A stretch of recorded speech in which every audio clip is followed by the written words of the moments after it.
There's a verse that I love in the Bible that says, it's on Job 14, verse 7. It talks about the hope of a tree. If it is cut down, it will sprout again, and the tender branches therefore will not cease.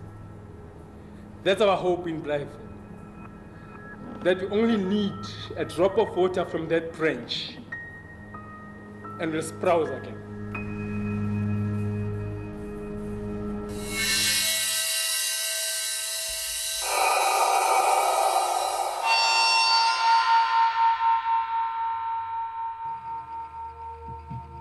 Pule Molefe is just one of the many from the Blyvoor Uitzicht community who have been severely affected after the closure of the town's gold mine, once owned by the Kebbles. A town which even inspired the setting of a soapie called The Villagers has now been turned to a haven for zama-zamas. The community is stricken with poverty and crime. No, it's very difficult. I always say to the people, if you're not wearing the shoe, you'll never know how hard it is. And Blyvoor story is one of we never thought it will happen. We used to live so nicely there. We had everything there: the sports grounds, the recreational clubs, the golf course.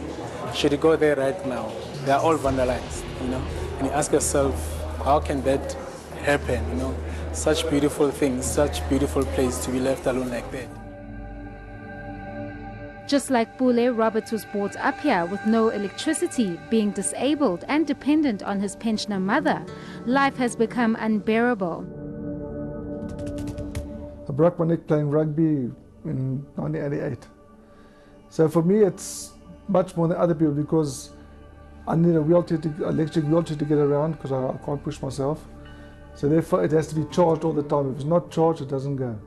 At night when I lie down, I have a alternating bed. So when it works with air, but it works with electricity. So if I don't have electricity, it goes down and I can get pressure sores. And once I get pressure sores, I can't sit, and usually, depends how bad they get, they have to go to hospital. Well, I mean, not just for me, just for the residents of Blyvoor. I mean,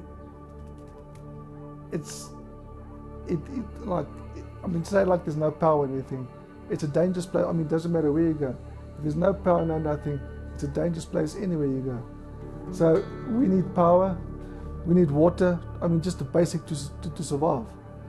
And I mean, it's not just me, it's all the people in Blyvoor. So I mean, without those basic things, I don't know.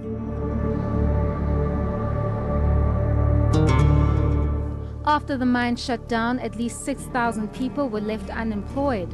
Now, 4 years later, many are still struggling to make ends meet. There's no law that governs and protects mining communities during and after liquidation. Mine bosses are allowed to get away with murder while government looks the other way. And the community are left to fend for themselves. As it stands, Blyvoor is a no man's land. We are facing a major dust coming from the number 6 lime dams. It's been going on, there's been court cases over the years. Even today, nothing has been done.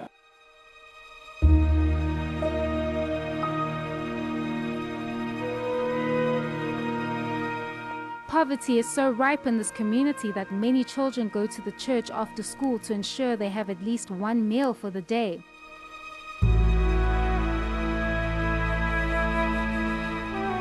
Despite the rights of the community being violated, local authorities continue to treat this village as a semi-state.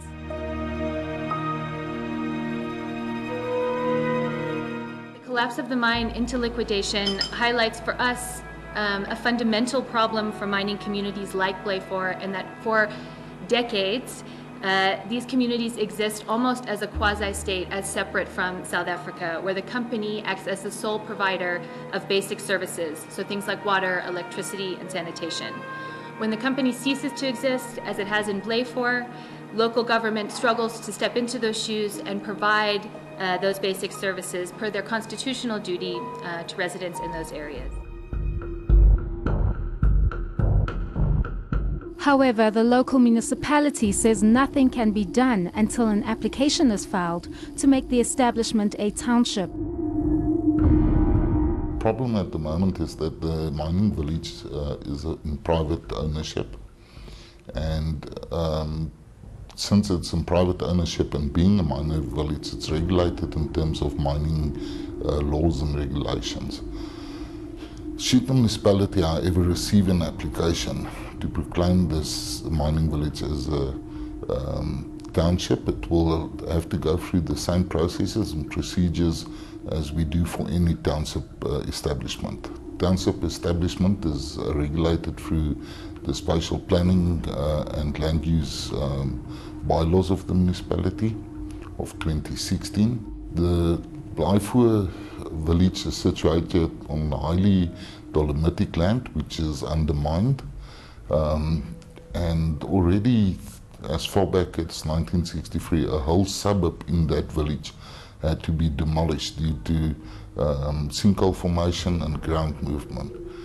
So one needs to be, for the surety of the people's lives on the village, be very sure that these factors are taken into consideration when an application is lodged. The housing needs of the people on Blyvoor village will be addressed. However, it is not necessary that it will be addressed on the current site where the village is situated. Other options or all options will be considered when deciding upon the future housing needs of those people. But after an investigation done by the International Federation for Human Rights, the findings state the private sector is accountable for the catastrophe that this community now faces.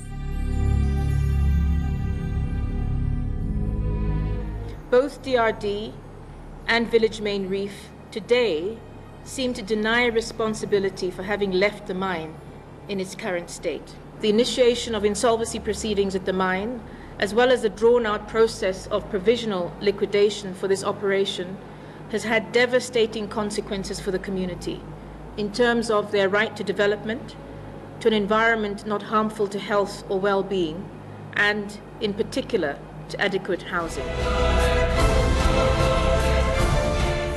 Now the biggest challenge for the mining industry is to find how the state can investigate private companies and hold them accountable for the sudden closure of mines. The residents of Blyvoor believe that they have been left destitute due to the closure of the mine. But the real question is, why have the government, the previous mine owners, and the local municipality done nothing for this community?